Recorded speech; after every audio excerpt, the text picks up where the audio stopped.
Hi there guys, in today's video we're going to be looking at the pan function for your 3D navigation.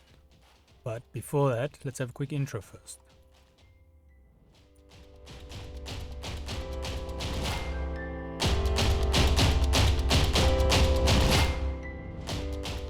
So today's video can be found on softwaretraining.co.za.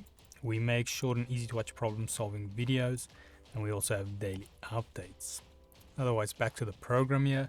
So just a quick reminder, this is a mini series on the 3D navigation, and we've already covered the home, magnifying glass, and now we'll be looking at the pan. Now the pan also is one of those ones that you're probably going to be using all the time, because especially when, let's say, you are zoomed in a bit closer and you want to work on a different area of your design, then you can simply click pan and pan there. This is as simple as clicking and dragging.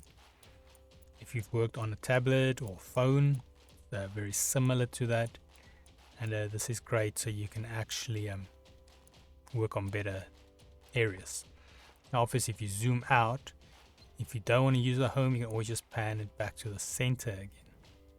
Now there is different ways of panning and so forth, or another way, but we'll be keeping that one for the bonus video so that we can cover some of these other things and different ways to do them. But yeah, so that is it on panning. Also something to keep in mind with panning, let's say you are in a form of 3D view, then the panning still works. So if you've got a different angle, you kind of want to see the angle, then you can still pan it. And like the magnifying glass, just keep in mind you cannot escape out of it or just right click or normal click out of it. You have to click on it again. But in my opinion, this is one of those tools where you could almost leave it on once you know some of the basic rotation and that keys, because then the panning is something you use quite often, unless you're obviously working from the straight top-down view.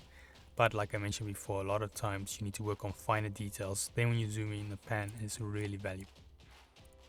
So just to recap again, so we've got the pan tool. It is the third tool on the list, and this one will be used to pan around your metal sheet, and it's ideally for when you are zoomed in close.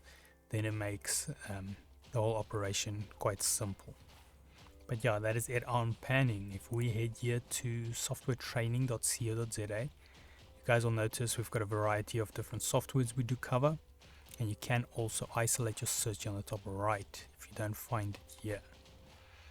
Then also you can request a training video. So if we haven't made the video yet, or there's something specific you are looking for, then you always go here, request a training video, fill in the me form, and then we'll do our best to try and make that for you. But otherwise, thanks guys for watching, and cheers.